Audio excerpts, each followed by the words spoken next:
Welcome everybody out there and online. My name is Bill Bleyer. I'm a board member of the Press Club of Long Island and former Newsday reporter and the author of 7 books about Long Island and New York City. Our guest tonight there in the upper left is Lisa Pulitzer, a New York Times bestselling author, veteran ghostwriter who has authored, co-authored, and/or ghostwritten more than 60 nonfiction books. And on the bottom there is my former Newsday colleague, Tom Maier. He's written 9 books, including 2 made into primetime television series.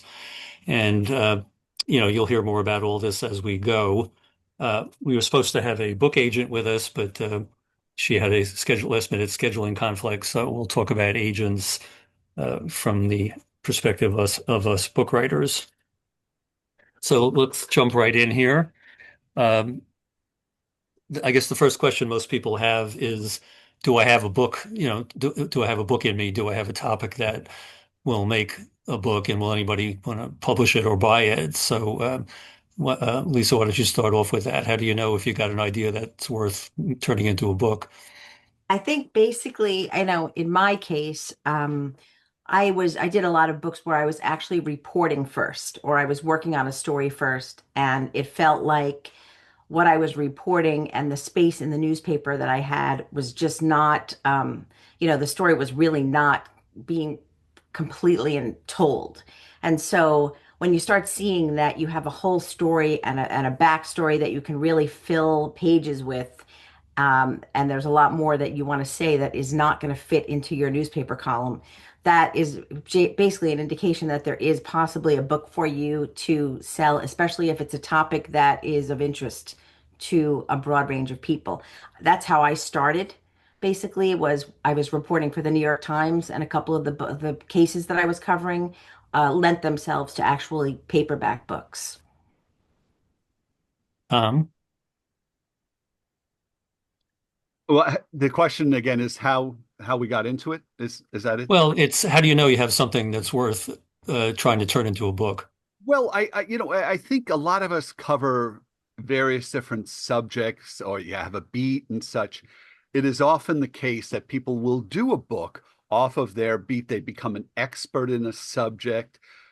Famously at Newsday, we had Laurie Garrett, who was kind of the Cassandra of infectious diseases, and she won a Pulitzer for it. And she wrote a book called The Coming Plague. It was a big bestseller. It's a definitive book. So there's a lot of people who, Tim Weiner for the New York Times, I did something with him not too long ago, and he wrote the definitive book, A History of the CIA. He's also done one on the FBI, and now he's come back, and I think he's got a new one on. I know he's got a new one on the CIA in this century, the 21st century. So often people will work on their beats.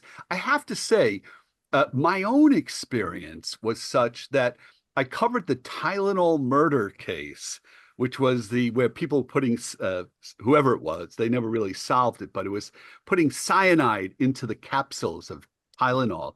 And I was a reporter for the Chicago Sun-Times. I was one of the 3 reporters covering that. And I was about 25, and I wanted to write a book. That was always a thought in my mind. And so I remember pitching it. Murder in a Bottle was the name of the pitch, and it didn't get anywhere. And then at Newsday, I came and I had another murder case, the satanic murder case, which I think 1 or 2 other people actually wound up writing books about it. But I couldn't get that proposal off the ground. I had a real agent by that point, a very distinguished agent, Flip Brophy at Sterling Lord, and but couldn't sell that one. And then lastly, I did a series, a 5-day series about the methadone drug treatment system in New York City. I did that for the late great New York Newsday. And I got an agent who called me and who wound up becoming my agent for the next 20 years or so. And still I'm in contact with her, but she's retired. But she said, well, I'd love to see you do a book on drug treatment in America. And the thought was doing it in a kind of a Tracy Kidder type of way, inside the life of a clinic in Manhattan. And I did meet with the head doctor there. But again, that didn't really go anywhere. And to be honest, I found myself wondering whether or not I wanted to rehash the stuff that I had already written. I had more an aversion to that, I think, than most reporters do. So the books that I've written have been fundamentally been biographies, and fundamentally have been about topics that I was not covering at Newsday. And actually that was a saving grace, because at a newspaper like Newsday, there are some people who want to write books, encourage books, and then there's other people who don't think it's a good idea, and they may be your boss. And so I generally didn't have that experience, but I know other people have had that experience. So the fact that I was not covering something that was on my Newsday agenda it was good. It was kind of, for me, it was creative ballast, so that I always had an outside project, no matter what I was working on at Newsday, good, bad, or indifferent. I always had some project that I was working on outside, and that's been my approach.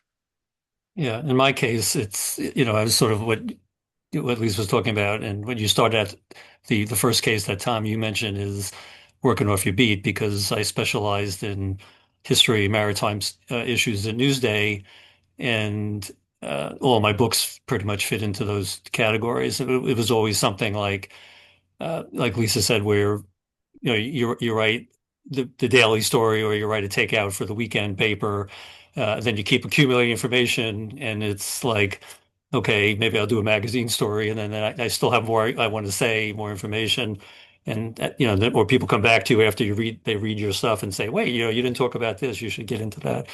But I mean, the books I did, some of them were like in my head even before I ever thought about being a reporter. Like, I used to go to Sagamore Hill as a kid, and I always kept waiting to buy the National Park Service book on Sagamore Hill, and nobody ever wrote it. So every time I go there, I look in the bookstore for it, and I'd ask, hasn't anybody actually written the full history of Sagamore Hill? Because the Eastern National, which is the publisher for the Park Service, does all these books, and I collected them as I hit national parks. And I started covering Sagamore Hill for Newsday, and kept bugging the curator. I said, how come you guys don't have a book? And she said, well, I'm going to write it when I retire. And when she retired, I said, okay, now you can write the book. And she said, well, I'm tired. I'm done with Sagamore Hill. Why don't you write it? So I did.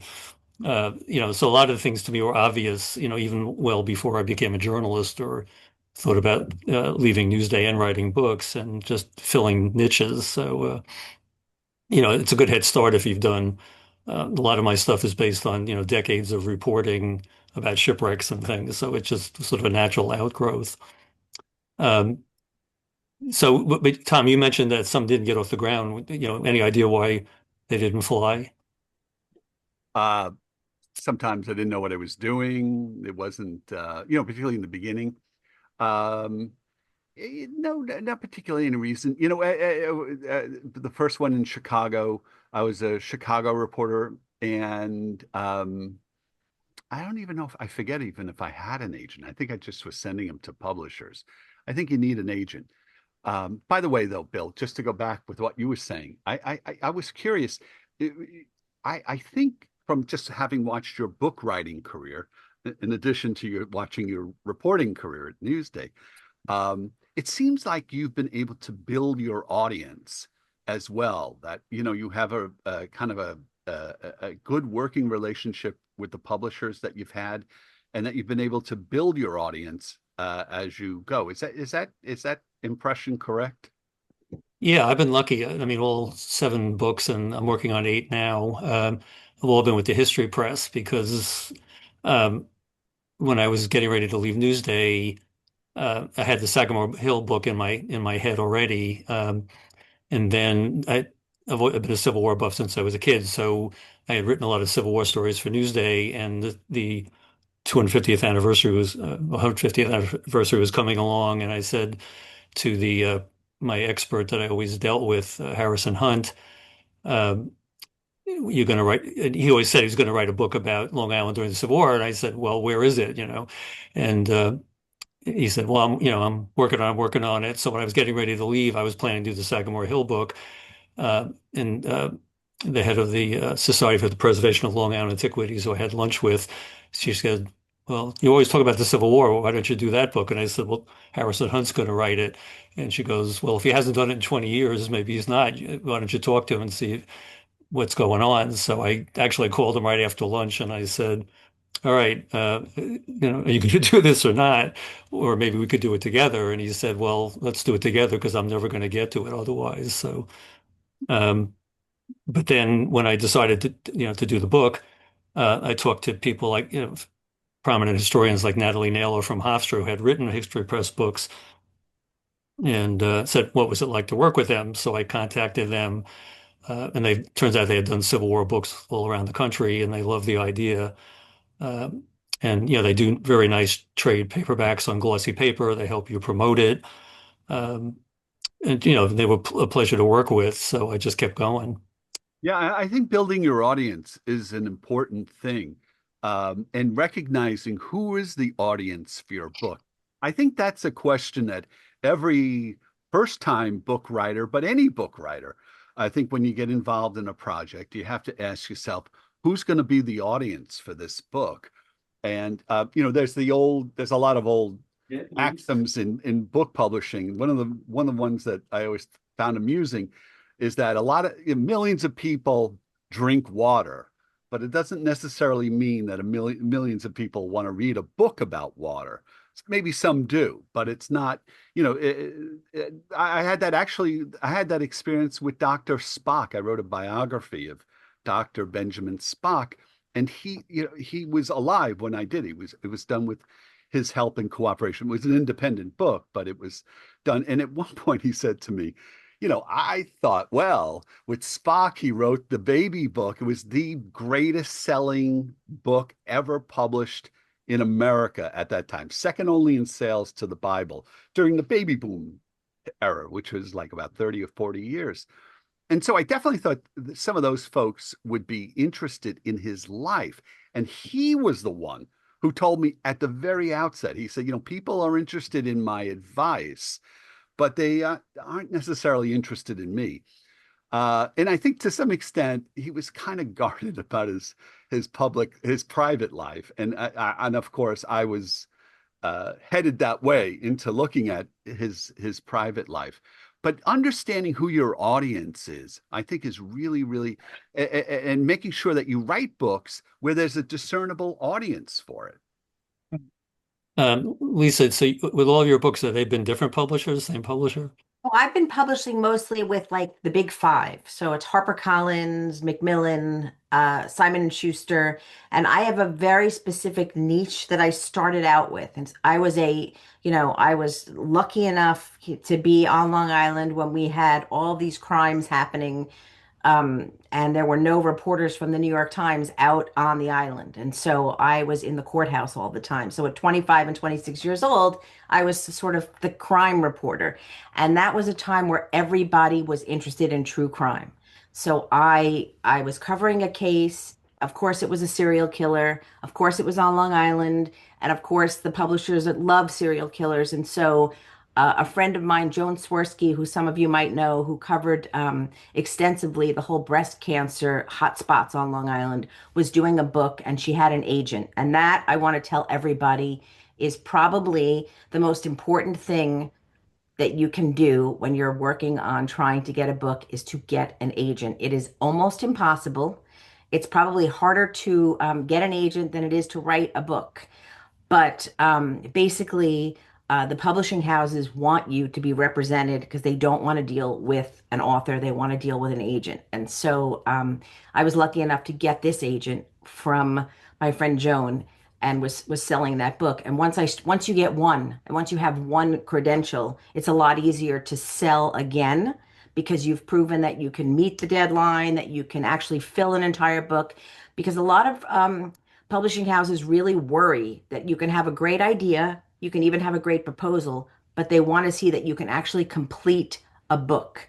And so what I have found when I've been trying to sell books, and that I mean, I also ghostwrite books for big celebrities and for prosecutors who, like the Casey Anthony prosecutor, I wrote his book, and the Jodi Arias prosecutor, I wrote his book, and the Scott Peterson case, I wrote that book, and they all had, um, they all had agents already. So, the books were easy to sell, but when you're trying to sell your book and you have an agent, you need to have a full proposal that you have to prepare in order for a publisher to even look at your project and look at you. I would rather write 10 books than write one proposal because it is such a different animal. It's like a marketing tool as opposed to, an art form. And so, what they want to see is that you have to actually give them an overview, but you also have to map out your entire book in the proposal with sample chapters and show them that you can start a book and you can take it all the way through to the end and you can finish the book, which I've just been dealing with a bunch of publishing houses. I just took two proposals out. One of them, they both went to 20 publishing houses. One of them, every publishing house passed on it. And the other one, seven publishing houses were interested and there was a bidding war for the book. What was the difference in those two proposals? One of them had an absolutely clear storyline, and it was clear from the start to the end what this book was going to be and what they were going to get when it was delivered. And the other one was more vague, and I struggled with writing that proposal. And so, if you don't have a really, really good proposal with an absolute plan, it is very hard to sell a book these days. So Do you, you you found feel your that agent through a friend, basically. I found it my agent through Joan Swirsky, who was a fellow Times reporter at the time, and she actually retired. And I had another agent for a very short period of time. And one of the publishing houses that I was working for called me and said, "We love you. We hate your agent." And she gave me a list of five agents and said, "Please interview them." And so that was a time where we could still, as journalists, we still had enough clout that we could actually interview agents and they would actually call us back. But it's a lot harder now because the market is much tighter. Publishing houses are not buying as many books as they did before. They're not risking it because there are so many other forms of media. There's Substacks, you know, there are audiobooks. So it's very, very hard to sell a book. And so it's a lot harder to get an agent because the agent will not take you on unless they are certain they can sell your book because they don't get paid unless they can sell your book. So So basically, if you don't have a friend to refer you, how do you well, get an agent? Publishers Marketplace is the greatest place to get an agent. All agents, all agencies, and all agents list on Publishers Marketplace, and it is the coolest thing. You can take out a very short subscription where you pay $10 and you're on there for 2 days.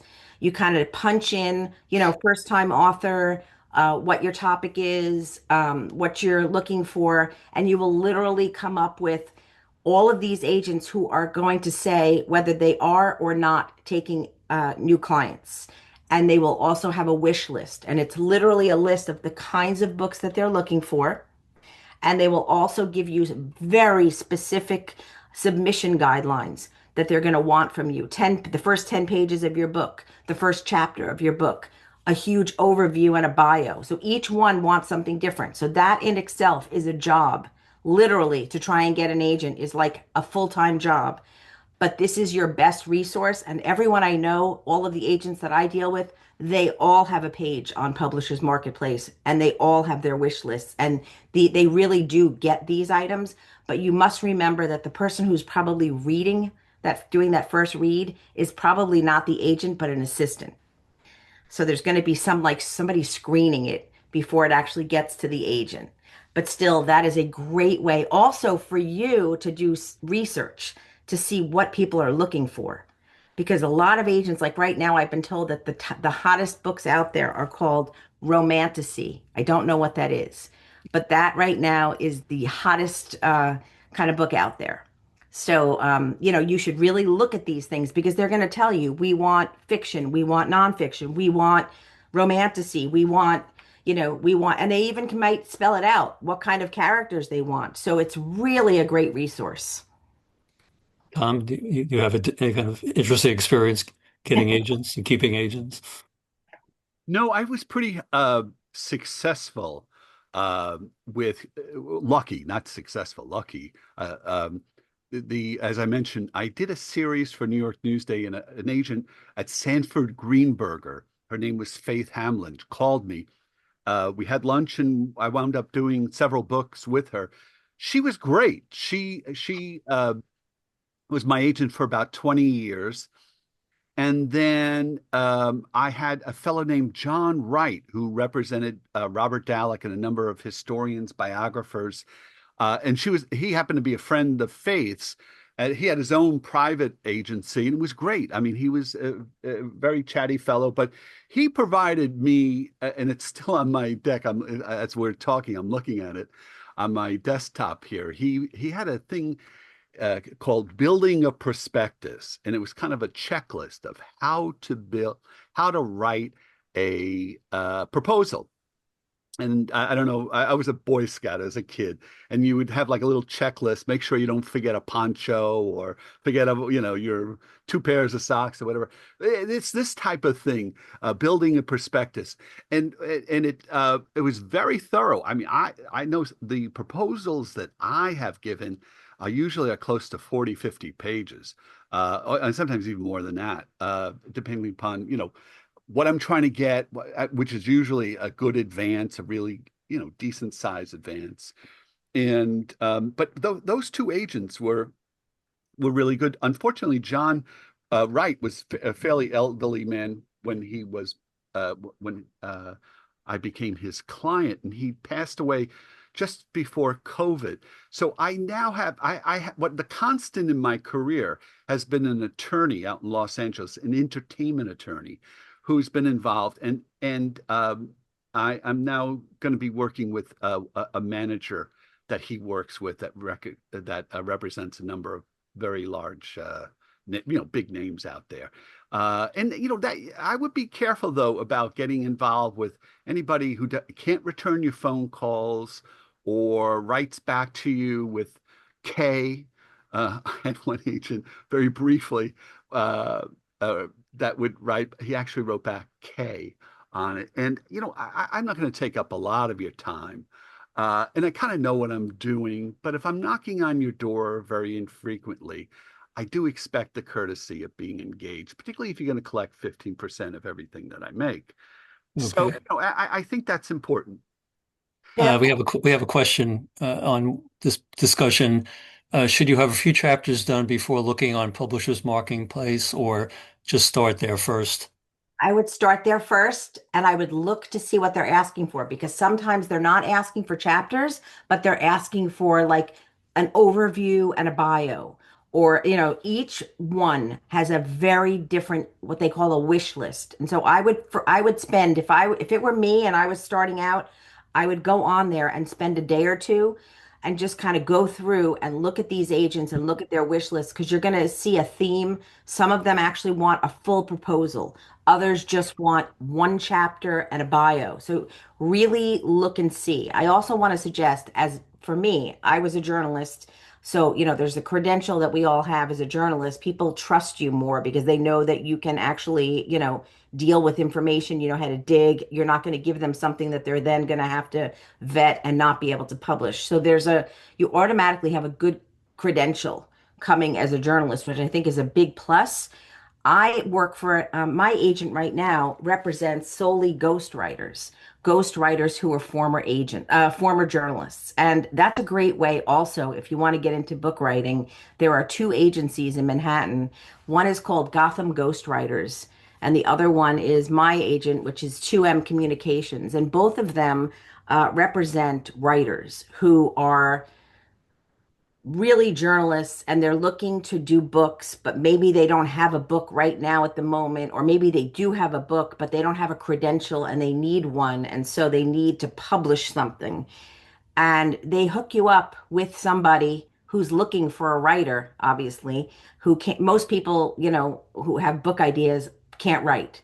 So they need a ghostwriter. And there's a huge market right now because platform books are very big at the moment because publishers are very worried about putting big advances out there on books and taking, sort of taking risks on books that they're not sure they can sell, but they know that somebody who's a celebrity who has a show and a big platform is going to return their money, but they need ghostwriters. And so if that's something that you're thinking about, those are two other ways that you might think about sort of getting a foot in the door or even getting an agent. Do you Um, work full time, Lisa? Is that your full time job? And I am a full-time author. I have done 70 books as a ghostwriter. It's like 70 ghostwriter, um, my own books. I do a lot of books. I do 2 to 3 books a year. So that's my full profession. I also teach and I teach writing and I literally help other people get published. And so this is something that I am researching constantly I have sort of a finger on the pulse because I see so many people trying to go out there and try to get an agent, try to sell a book, and they have great books. And it's so disappointing because the market is not friendly. So you really have to know how to sort of work it, I think. And as a journalist, I think that's a really good, a sort of a good first credential for a lot of people. I want to point out here that the two of you are talking about, the top level publishers. There's a lower level uh, where the regional publishers, which is pretty much what I'm doing with the history press, where you don't need an agent. I don't think they would know what to do with an agent. The proposals are like 2 or 3 pages. Uh, and they're going basically on the topic, and they ask questions about marketing, what your background is, what the book would be, the target audience, things like that. But you don't need an agent. They don't pay advances. You get royalties.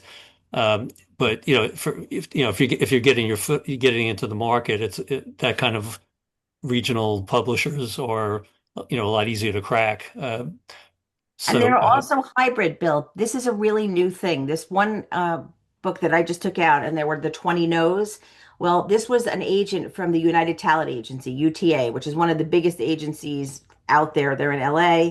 And this woman could not sell this book. And she wrote back to the author, because I was just the writer, and she said, we're going to go to the new second tier, which is the more modern publishing way. And the things that she mentioned were both audiobooks and hybrid publishers. And a hybrid publisher is a publisher who, and you have to be careful because there are vanity press and then there's hybrid publishers. So you really have to research if you're going to go in that route. But there are a lot of people who, hybrid publishers are looking to publish books because the way they make money is they will publish your book and put it out there. They can get it on Amazon, they can get it on Barnes and Noble. They don't have to print the books anymore. It's not where they have to print 30,000 books or 10,000 books and spend a ton of money. So they have a way to get it out there and they split royalties with you. So the way that you're paid or the way that you are paying them is by splitting royalties. And I've seen a bunch of writers, a lot of them that I've mentored, go the hybrid publishing way. They have their books out there. They didn't have to put a big chunk of money up front and then they are splitting whatever sort of whatever comes from them. They also have an audio book that they can do, and that's a new way, and it's just a great way, I think, for a lot of people to get out there. And there's, as you mentioned, vanity presses. If people aren't familiar with that, you're basically paying somebody to print your book, which is sort of a last resort. I also have a lot of friends who've done Amazon books, and that way you can get it out there without needing an agent or beating on the doors of publishers. A couple more questions have popped up. Does this advice go for people interested in writing fiction? Um, Yes, fiction is really, I would say fiction is more desirable at this moment because what I was told yesterday from somebody at HarperCollins was that the reality of the world is so horrible right now that it's so bleak that people really want to escape and read fiction. Hence, romantasy is out there big time. So, Fiction is the same thing. You've got to get an agent. You've got to get a proposal. You've got to show them that you might have a great first chapter, but you have to show them that you have an ending for your book. So again, you're going to be writing this, like Tom said, this 60-page proposal, because even though it's fiction, you still have to show them that you have a beginning, middle, and end, and you still have to get an agent. So it's the same exact path, but just you're going to pursue the fiction literary agents as opposed to nonfiction. Bill, can I talk about my novel that came out last year? It's my only Sure. exercise with fiction. I say this because I'd like to stir up the Long Island crowd here too. It's called Montauk to Manhattan, and it's basically it's a novel, and it's kind of a spoof or kind of a satirical novel about kind of the times in which we're living in. But it's based upon two things. It's based upon actually a Newsday story that I did about essentially how the Montauk Indian lands were stolen by kind of like this Donald Trump of the Long Island Railroad back in the 1880s. And the protagonist of the novel is a reporter who writes a historical novel. It goes nowhere until Hollywood decides to buy the rights, and now they are making this out into a TV series out in Montauk. At the same time that this reporter has gotten a job through a Maggie Haberman type friend that he has at the New York Times covering the Trump campaign. It's the summer of 2016. And so he goes back and forth. And the story kind of goes back and forth. In a way, it's a story within a story. I tell the story of what happened, kind of like what's going on with the Gilded Age on TV, but also the rise of Donald Trump in the summer of 2016. So I had done this during COVID because I was shut down with the nonfiction project. The presidential libraries were closed down, and I talked to two friends of ours at Newsday who had dealt with a publisher, very friendly publisher, who I contacted, and he published it. He published it very well, and so it was an interesting experience with fiction. I don't know if I'm going to do that quite next, but I'm keeping that in mind, and I might even build on that character, kind of like the subsequent sequel to that character. I'm writing a new nonfiction book, but it is something. It did open my eyes to that possibility of writing fiction. Yeah, we have a question about academic publishers, which is, I know, something, Tom, you wanted to talk about anyhow. Um, are they harder to crack, easier to crack than than a regular general interest publisher? Well, it's funny. I was down in Atlanta for a big authors luncheon, and I was one of the speakers there. But the public it's hosted by Mercer University in Atlanta, and they have their own university press. I was speaking to the publisher of that, and I was telling him that I was working on a book, and he expressed interest in it. But I said there's a date that's a kind of attached to it that I want to get it out by. And so he said, "Well, we have the whole vetting process of academic review and all that stuff." So, I think there are certain restrictions on people that go into academic presses. Yet, I do think that often some of the top academic publishing houses, they promote their books as well as any of the commercial houses that I can see. Things like even ads in the New York Review of Books or stuff like that. I think they do a pretty good job of that. The books are very handsomely produced. And I think it's certainly worth, depending upon what type of book you're writing, is something that is certainly worth considering. My sense is they're more rigorous in uh, the credentials of the writer, more rigorous in fact checking and just sort of making sure everything's accurate than a lot of general interest publishers. There was another question. Oh, somebody was asking, does it help to have like journalism awards and things like that? The short answer is sure. Uh, when you pitch a book, it's like they want to know who you are. I know, like I get calls all the time from the history press editors saying, "We got a pitch from so and so on Long Island. Do you know them? Are they any good? Are they trustworthy?" Um, they're evaluating you as well as your ideas. So the more credentials, the more credibility you have, the more likely you are to get a deal. Um, all right. So let's go on a little bit here. Let's talk about your experience with like contracts, advances, royalties. How does that work? Lisa, do you want to start? I think, yeah. Sure, I'll start. Yikes. It's really, I mean, of course, we all want a big advance in the beginning. What I've found most recently is that, I feel like writers really, we don't have a good voice. I don't think that we don't have good advocates out there for us. When I first started, you could get an advance for a book, which means that the publisher is going to pay you a certain sum to actually write and deliver the book.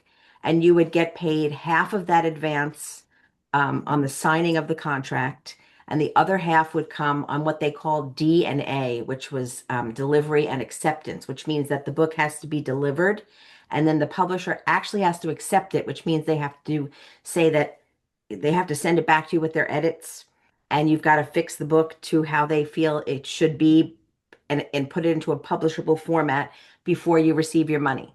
So basically, the advance was meant for you to be able to take off a chunk of time if you're working full time to devote to writing that book. And they give you I usually get 9 to 12 months to write my books. But what I found is that a couple of years ago, they started doing it where it was all of a sudden they were divided into three payments. So you were getting this third of the payment up front, and then you were getting a third of the payment on delivery and acceptance, and then a third of a payment on publication, which could be a year out from actually turning in your book. Well, the book that we just sold, I just found out that now they're doing it in quarters, so that you're going to get a quarter of your advance on signing. Well, that's really hard for any person who has to live and who has to pay bills. If you're getting a quarter of the advance when you sign, a quarter of the advance on delivery and acceptance, which often means going through a vetting process as well, if it's a nonfiction book, because they're going to have a lawyer look at it to make sure that you're not, putting them in jeopardy. Then the next payment is not coming until publication, which is usually a year after delivery and acceptance. And then the fourth payment is coming on paperback printing, which could be another year to 2 years. So it's gotten more and more difficult to be a writer and to sustain yourself without having another job, which then makes it very difficult because writing a book is a full-time job, I think. What do you think, Tom? I don't think so. It depends upon who you are as a writer or as a person. I wrote more uh, investigative, in-depth projects than anybody in the history of Newsday. Literally, I did more multimedia projects than anybody in history of Newsday. But when I came home, I worked for about 5 hours, from roughly 9 o'clock till 1 o'clock, 2 o'clock, and I worked on weekends and I produced, pretty sizable size books. It depends upon how much you want things in life. I had 3 kids. We've been married, my wife and I, for 40 years. So, I don't know, whatever. I just happened to be able to do it.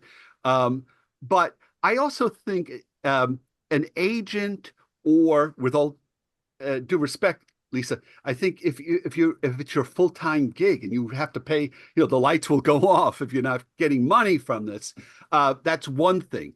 But I think writers should think of themselves as artists, as more as actors, if you will, and have that day job. Always have a day job.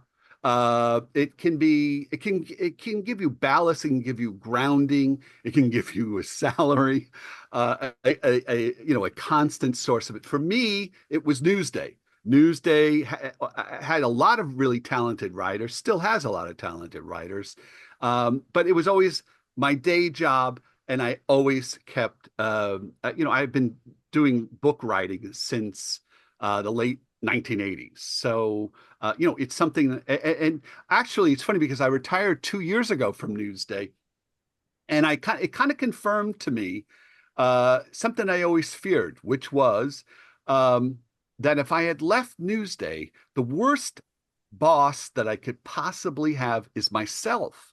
And so, like in the last 2 years, I'm working harder now in retirement than I've ever worked, just because I'm doing it full time.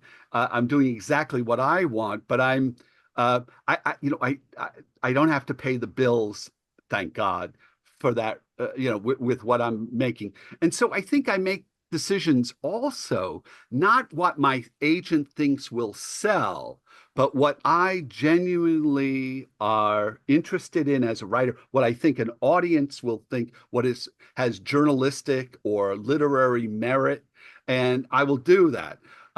It's crazy to write a novel, for instance, especially the book that I wrote, Montauk to Manhattan, about which came out last year. Um, it's not something my agent would have suggested I do that. I basically arranged it and basically handed it to my agent. I said, "Here's the publisher. Here's the thing, and hopefully it takes off, and hopefully we'll make some TV project out of it because that's basically what it's all about. Making it's based upon my experiences with Masters of Sex." But what I'm getting at is, I think keep your day job if you can. Lisa, my hat is off to you, your industriousness, the fact you're able to do that. The vast majority of writers cannot. So choose well, choose the thing that you are going to live with for a number of months, years, and don't expect that it's going to pay anything. And maybe it will. And sometimes it's those artistic decisions that pay the best. Nobody wanted Masters and Johnson. They had, now they say, oh, well, of course, of course. Baloney. I took that name out of the garbage, the dustbin of history. Nobody was paying attention to it. So, you've got to make decisions. People that are writers, they generally are the ones that can make the best decisions. Yeah, I actually recommend sort of like what Tom is saying is um, when you first get into it, do it as a sideline, do it weekends, vacations, because you basically you may never find a publisher, or you may find the publisher, but you're at the entry level, the lower level publishers, you're not going to make a living doing it. It's almost like a glorified hobby. You get a royalty check and you say, "Oh, that's cool," but it's you can't live on it. So um, Even if at the level that I am at, I cannot live on it. And I right, still work. I teach. I was a journalist, full time while writing for the first 10 years of my career as an author. It is really difficult. People think you're going to write a book, you're going to be a millionaire. It is not going to happen. Right. It is yeah, really, really hard to sustain. And also, it's very, there's no guarantee that you write one book, you're going to get another. yeah, So it's a but very yeah, tough field. it's sort of nice supplemental income. Yes. I mix it with freelancing. I do 30 to 50 lectures a year on the books, and yeah, I actually make more money doing lectures than I do from royalties, and I make more from selling books at my lectures than I get from royalties. So you got to go in saying, I really want to do this, and it's good for your ego. It's a Right. challenge, but you're unlikely to get rich. Well, Um, writers write, and it's a very noble profession, and in increasingly a world that is more captivated by oral sounds than the written word. Um, Maybe we're a dying breed. I don't think so. I think books still are out there. I think they're still, as I'm sure, Bill, you find in your travels, there's still a lot of book readers out there. And it's a subset of the population, though. It's and I maybe I'm just an old guy saying, "Oh, that's wonderful," but I do think that it has a lot of value, intrinsic value. That's why, I would have done something else with my life, but I wanted to be a writer. I didn't want to do anything else but do that. so let's talk about the actual the research and the writing. I mean, how do you guys go about that, Lisa? Um, as a journalist, I always, I'm writing nonfiction. So therefore, I am, looking for my sources, looking for my story, looking for I had did a book not too long ago on the Unabomber. They asked me to do a book about the Unabomber. I don't know what else could possibly be said about the Unabomber because there were a billion books out there, right? And I'm like, okay. But I was writing it with this gal who hired me to write the book with her about the Unabomber. And so I found somebody who sort of was a peripheral person in the case. It was one of the guys who was actually a bomb. Um, he was a one of the guys who goes in and actually takes apart the bomb to look and see how it was built and try to investigate, finding each little piece, where did this come from, and find his way back to the Unabomber. And he had not been really interviewed before. And so I told the story from his perspective. And so I think a lot of what makes a great book is, even if you're telling a story that's been told, is to tell it from a different angle, tell it from somebody who may not be the star, but who may have a really interesting perspective. And I think that's the case with a lot of the books that, or a lot of the reporting that everyone's doing right now, is that you might be reporting one way for the newspaper, but there might be a whole nother angle or a whole nother story, that is not being told because there's not enough space. And those are the things that end up being the great book. Yeah, no, it's a good point because this no matter if you write about Abraham Lincoln, who's the subject of more books than any person in history, they still keep coming out because people come up with with new wrinkles. And like my publisher wanted me to do a book on the Cole Perspiring because AMC had put out the Turn series. And a lot of interest now. It's on it was on Netflix, and I said, well, there's multiple books out there. What am I going to say? And then I had the idea of like, there's all these books telling what they think aspiring worked. And I said, what if I do an analytical book and I look at what everybody else is saying, what's been published, all the research, and pick through it and separate the myths from the reality? And the publisher loved it. He goes, nobody's done that. Great, do it. So, if you think about something and you have an interest, you usually can find an angle.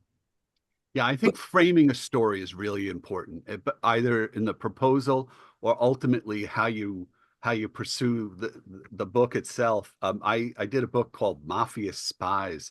It was about two gangsters hired by the CIA to kill Fidel Castro during the Cold War. And there's a mishmash of history books that are about it. But what I did was I framed it as a buddy movie, almost like Butch Cassidy and the Sundance Kid.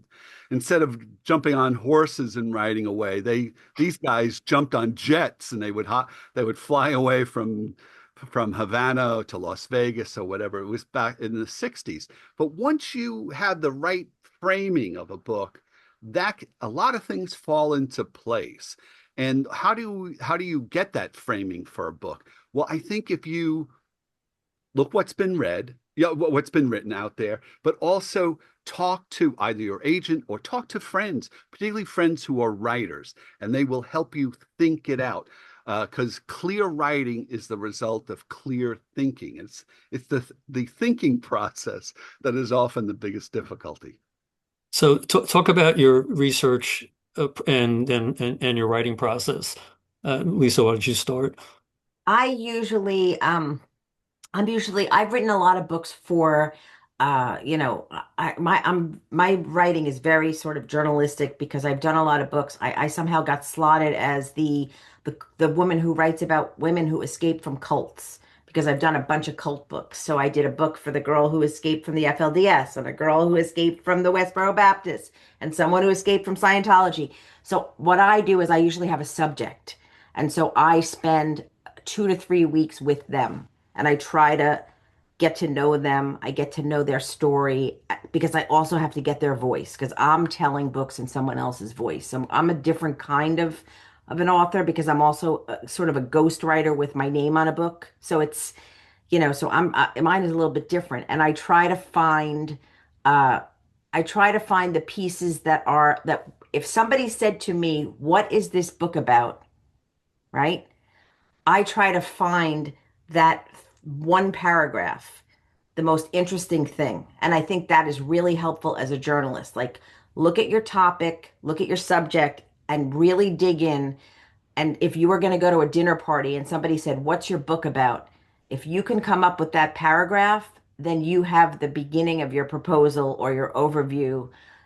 So it's about finding the thing that's going to titillate people and you. You have to love it. If I don't like a topic or if I'm not into it or if I don't believe in it, I can't write the book. I cannot do it because it's so arduous to write a book that if you don't love your topic or your subject, it's very hard to get through to the end. So you really have to be comfortable with your subject as well. Do you Uh, tape record the conversations and are they on the record at the very beginning or do you kind of work it as you go along? Okay, so I'm going to confess, I tape record and then never listen to it. Because I tape record and then I am old school journalist. I bring this stupid little skinny reporter's notebook and I take all my notes by hand and I Wow. literally sit at my desk and I read them from hand because I know it, I remember moments from the interviews using that as my cue. The only time I use the when because I don't have the patience to go back and listen to the interview again. The only time I do that is if there's a a legal issue and they say, did somebody really say that? And I'm like, wait, I have it on tape, so I can go back and grab it. But I think it's really smart to tape your interviews. Is I'm a big fan of Otter AI, which one of the college journalists, student journalists that I was working with, I was using an old-fashioned tape recorder and I was using the built-in taping and transcribing on my iPhone. She goes, "Oh, Otter AI is much better." So now I use that. So what I'm is that? What taping is and it, Bill? What is it, Otter AI? it's an app and it transcribes as you're doing an interview. You can actually see it transcribing on the screen as you're doing the conversation. When you're done, it cleans it up automatically, and then you can email it to yourself and copy it into Word or however you're doing the book.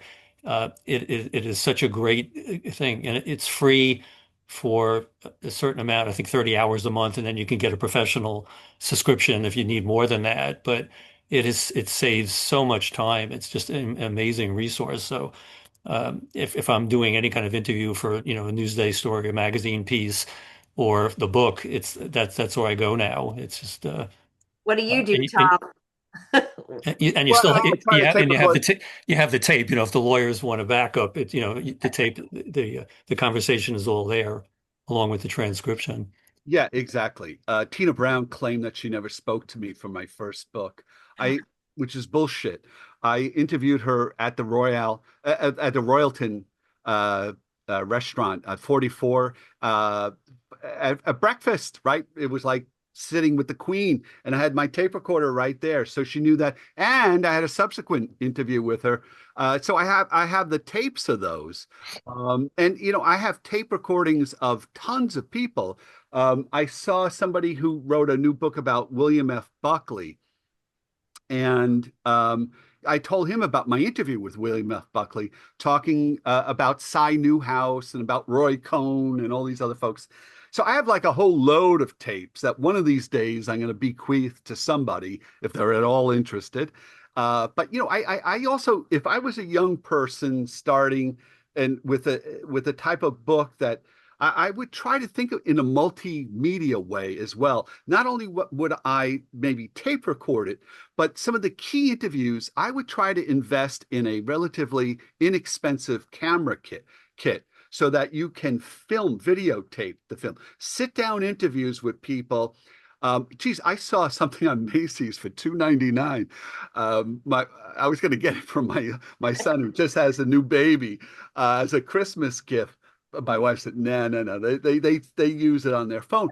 But it's you can get a camera relatively cheap these days and a relatively cheap lights, and you can actually have a pretty good looking sit down interview with somebody. Of course, you could do it over the phone and you could interview them that way as well. But I think, particularly if you're doing a book that is historical or something like that, I would get it on tape and get it on videotape. And because I think that makes your project more valuable, both immediately and perhaps even down the road. And it's also a way of realizing that we live in a multimedia world. You can do a documentary and maybe put it on YouTube as part of your promotion of the book. and such. So I would definitely think not only as a, the audio tape, but I would think in terms of videotape. Oh, it's a good suggestion. Somebody asked about who owns what appears on Otter AI. It's basically your interview. It's just a tool. I mean, it's the for years I used the little cassette recorder when I was out running around for Newsday. Then you have to listen to it and type, what you want off of it. Uh, Otter AI takes the whole conversation, transcribes the whole thing, and then you edit that down, and it just saves a lot of time. But it's basically your information. A couple other questions I want to get to before we run out of time. Are there specific publishing houses looking to link up with journalists? Um, I don't know if they're looking for journalists, but journalists, for the reasons you've heard, or authors that publishing houses like because journalists are, usually good, ideally would be a good writer, somebody who's a good researcher. Um, particularly nonfiction, the people, companies I know about love journalists because it's sort of a self-selecting group of people that have expertise. Somebody asked if you're working full time for a company or a newspaper and you want to do a book, do you need permission from your editors or should you tell your editors? Lisa's Yes. shaking your head, yes. Yes. It depends on if it's related to something that if it is related to the work that you are doing for the newspaper, yes, you must because it's somehow related. If it is not related to the work that you are doing, um, with the newspaper, then you don't have to, I don't think, unless you want extra time off or you're going to need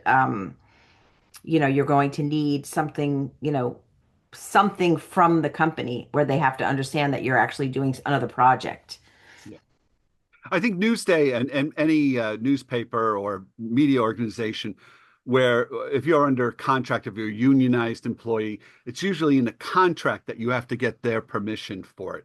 I noticed I recently did a big freelance piece for the New York Times off of my most recent book called The Invisible Spy. It was about Ian Fleming and his relationship with a guy named Ernest Cuneo, who was the subject of my book. And it was done for the theater section, but they have a pretty thorough vetting process of any that you have to put all of any potential conflicts of interest that you may have. And in my case, it was clear that I was the author of this book and it was coming out of this book that I was writing. But I think that's one way that certainly editors are smart to protect themselves and protect their publications, and I think that's the appropriate thing to do. However, don't ever, ever ask for permission to be a writer from anyone else but that person in the mirror. Just do not. You play by the rules, but don't ask permission to do stories. The first book I did on Cy Newhouse, real quickly, he's a billionaire. He gave Newsday Parade magazine. They had negotiated for it. And I know the management of Newsday was not thrilled that I was doing a book, an investigative book about Cy Newhouse. But ultimately came out, and actually New York Newsday ran it as a 4-part series. So, just don't good reporters don't ask for permission. You check, you play by the rules, but don't let other people's decide whether or not you're going to be writing about something. But politically, it's probably smart, whether you're writing about something off your beat or totally unrelated. I would Right, suggest you tell right, your editors. I know right. Newsday, you actually needed permission to write for any other publication. So, like when I freelanced for boating magazines, for instance, I had to get official permission to do that. So it depends on the publication, but politically, you're probably better off not, surprising your boss when the book comes out. Somebody posted that about Otter AI that they use your information to train its bots, so you need to be careful about that. What else? I think we've covered all the questions. We want to wrap this up quickly. So let's just talk about uh, editing, fact checking, or lack thereof. I mean, the one thing I've noticed is even in major publishers, like when I read a big history book, that the quality of the editing, just like newspapers have cut back on copy editors, so with the publishers. I found some, major books by major authors by some of the big top publishing firms with typos, with sections that were moved and repeated, but they didn't cut out the original reference, so you see the same paragraph, twice. I see a lot of historical inaccuracies which nobody caught. But, for you two, what's your experience with editing and fact checking? Tom, how about you take that one? Well, my books all have my nonfiction books all have footnotes in the back of it, and I'm pretty meticulous about it because I'm concerned not only about the veracity of the book that I'm writing about, but I've spent 40 years as an investigative reporter. I am very concerned about my reputation, and so so that's a big thing. As far as copy editing, I try to show, also AI.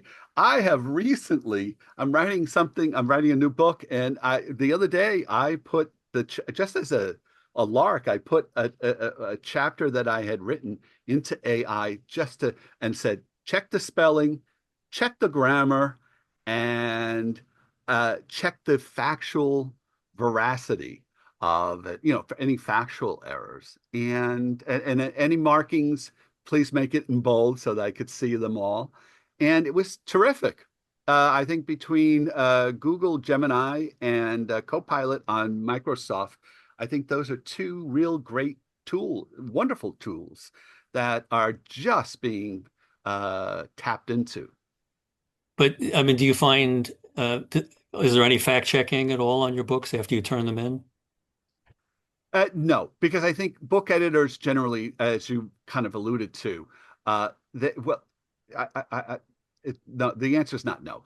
The answer is no in the sense that the book editor that buys your book is looking at overall the flow of the book. Is it working? The sections but then it goes to a copy desk editor, and they're very thorough. I have yet to have an editing process. They make mistakes, but it's relatively rare. And we are human beings. We're not AI, bots quite yet. Yes, Lisa. In my case, we have a back and forth a bit where, there's first like a look where they kind of look at it as, there's some comment about, this, could you add more here that, so you have like an editor who's like a more in-depth looking at content.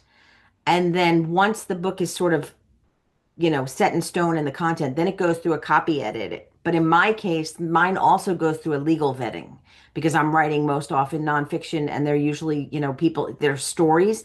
So I have actually had to go on, I have to do phone calls with lawyers where I'm on the phone for 2 and 3 days going through, where did this come from? What's this source? Do you have two sources? So it's almost like being at a newspaper, but it's more intense because I guess they have bigger pockets. So there's a lot of like, room for, trouble. So I tend to, my husband is a writer. So I tend to use him as a copy editor, and I always have him read for me, and he will literally like take 3 or 4 days and do a tight copy edit for me because they do miss a lot. I agree with you, Bill. There's a lot they've cut back a lot on editing, and I think you really have to, even if your book is read 5 and 6 times, there's always something that you miss. Always. Yes. Yeah, there's always a typo Always. And or it's some terrible. mistake. And when it's in print, you're like, what is that doing there? And what you can do is you can make a note of it and alert the editor and say, if there's a second printing, can you please fix, the word 10 on page 7 or, but Right. it's terrible when you see it in print and there it is. But yeah, because in my case, uh, if I said Santa Claus is a real person, that might get into print. But they're very good on the copy editing. And there's an in-house copy editor, and then they send it out to a freelance. So, the copy is clean, but they don't know anything about shipwrecks on Long Island. So what I do with every book is I, line up, friends and other people I know with some expertise to do that kind of fact checking for me. And they'll say, wait, you got the wrong shipwreck, or, you're confusing it with some other shipwreck. because I know whatever I turn in, factually is going to get published. So you really got to be careful. Unfortunately, a lot of people don't do that. So I read other books, even by my own publisher, and groan because there's a mistake that I caught, but they didn't. There's nothing worse than getting like a note from somebody saying your fact is wrong. You Yeah, I know, get a lot of lectures it's companies awful. come and say on page 14 you say that this shipwreck went down on this year and you got the wrong year and it's like oh crap. But I do what you do is they have a whole uh, form you fill out when for updates if you get to the second to another printing, but you don't always. So No, you don't always. all right, we normally keep these to an hour and we've gone a little over, so I'm going to stop here. I want to thank Lisa, thank you, Tom. Somebody said, can people get in touch with any of us with follow-up questions? So um, I know people want to reach me. I'm just Bill Bleyer at Gmail. I don't know if you folks want to share your contact info. Yeah, I have a, website. It's called thomasmayerbooks.com. And my email is thomasmayerbooks@gmail.com. So you can always get me that way. And I am Pulitzer Lisa. So it's my last name first and then Lisa at Gmail. And the only reason that I have that is because there actually is another Lisa Pulitzer who is a cousin of mine, and she grabbed Lisa Pulitzer before I could get it.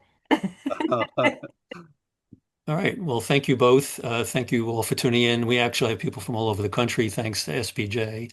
Oh, So I great. think this was a great Terrific. conversation. So thank It's a you great all. organization, Bill. Thank Thank you, Bill. Thank you so much.